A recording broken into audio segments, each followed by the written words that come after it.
Tommy Dobrez, junior, home with Flossmoor High School, co-leader of Feel the Warmth. All right, so starting off, what is Feel the Warmth? When and where was it? And what did you guys accomplish at the event? Feel the Warmth is a teenage-led service project designed to help those in the wintertime in cold Chicago get the ability to stay warm during the holidays with giving them free blankets that we make. Because, a lot of people in this area, we might take for granted that ability to just turn the heat on in your house and then boom, you get warm in the winter. But for those less fortunate, they don't have that ability. They can't afford the heat. So what we try to do is we make these easy blankets, cheap, and then four-person work on a blanket for about 10 minutes. It gets done, and then we make about 120 blankets and give them to those in need. All right, and then where do the blankets actually go? Do they go to an organization or do they go strictly to the people on the streets?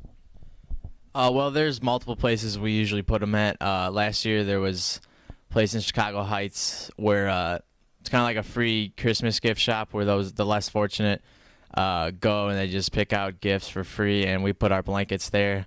We'll probably put some there this week and some in Salvation Army and other organizations like that. All right, so then how did the event get started itself, and how did you get involved with it? Well, back in, I want to say 2007, my older sister and her friend started this idea, a great idea for a teen to think of, and they started it, and then my other sister took over while I was just getting into high school, and then when they went off to college, they threw the responsibility to me. I took it along with a couple other friends, and each year we seem to get another co-leader, and it's growing year by year. So what made your sisters want to start the event, and then eventually what made you want to continue the event after your sisters went off to college?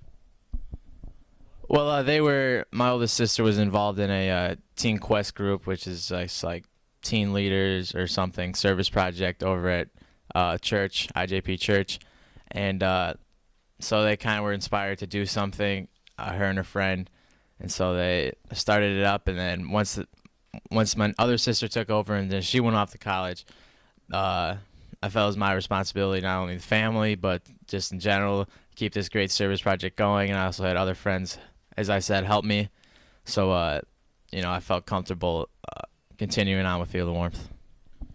So then how have your family and friends helped influence who you are today and help you get involved in projects like this? Is there someone in your family that's kind of like a role model that you look up to and kind of sets an example for you?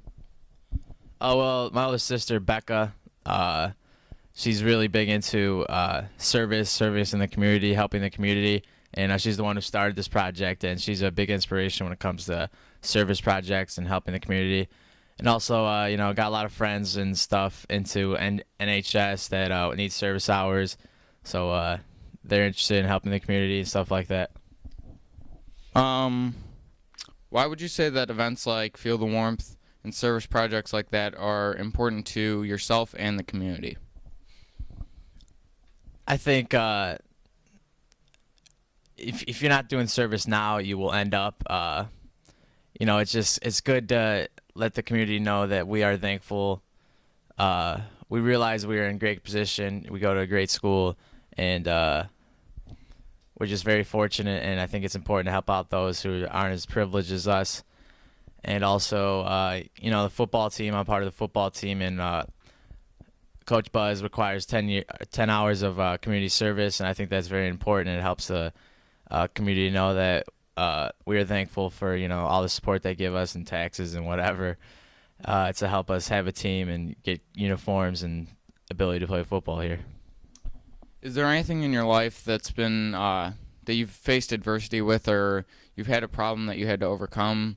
And if so, what was it, and how did it make you feel? Oh, I've had a couple things here and there, but overall I've been pretty fortunate. Big thing this year, I worked really hard from November to August on trying to earn a spot on the football team to get some playing time. And happened 2 weeks before the first game. I tore my ACL and out for the season. So I am a junior, so I had to face adversity in that and not being able to play any games. But I'm fighting to get back next year right now, and it's a tough battle, but I'll come up on top. All right, do you plan on continuing to feel the warmth or at least passing it down to someone else?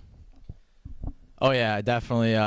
Obviously, when I go off to college, I won't be able to do it, but I'll try to give support. And once I leave for college, the Coder's sisters, they help us with. They're like part of the co-leaders, and I think their younger siblings will help pass it on, and hopefully he can get some friends like I did to help him guide and continue to feel the warmth forever. All right, sounds good. Is there any final words you have or any last bits of advice for the class? Go Bears. Through this project, I've learned what it means to be ordinary and to be extraordinary to me. I think that everyone's definition of ordinary and extraordinary will differ no matter who they are, what they've grown up with, or who they've grown up with.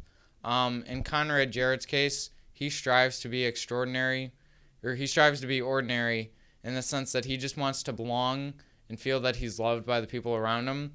But at the same time, I feel like he has extraordinary qualities, such as when he endured the shipwreck and his brother didn't. And obviously they said in the book that his brother had more endurance, better swimming skills, but he obviously proved that Conrad can hold on and his brother couldn't. So in that sense, Conrad's extraordinary.